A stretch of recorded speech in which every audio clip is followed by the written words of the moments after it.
C'est une église comme celle-ci qui a été entièrement déboulonnée sur la ligne de chemin de fer entre Bersac-sur-Rivalier et l'établissement d'Areva à Bessines-sur-Gartempe. Il est 9h10 ce vendredi 12 juillet quand 2 locomotives vont chercher 14 wagons d'uranium appauvri déchargés la veille.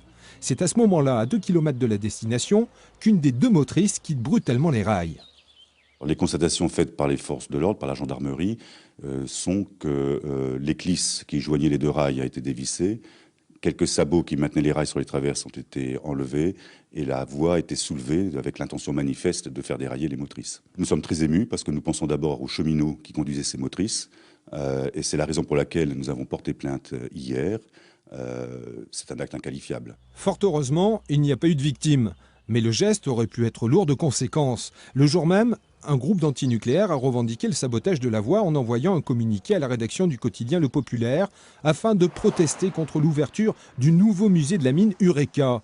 Le tout signé des humains qui veulent vivre sans compteur et sans compter. Je ne pensais pas qu'on pouvait arriver à une bêtise aussi énorme, s'attaquer de cette manière. Je crois qu'en France, on est assez libre de penser, de parler, d'agir. Donc arriver à de tels extrêmes, non, je n'arrive pas à cautionner et à comprendre tout simplement.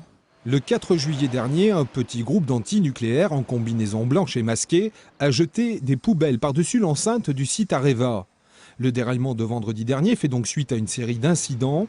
La SNCF, les cheminots et donc Areva ont déposé plainte pour dégradation volontaire et mise en danger de la vie d'autrui. L'enquête a été confiée à la section de recherche de la gendarmerie de Limoges.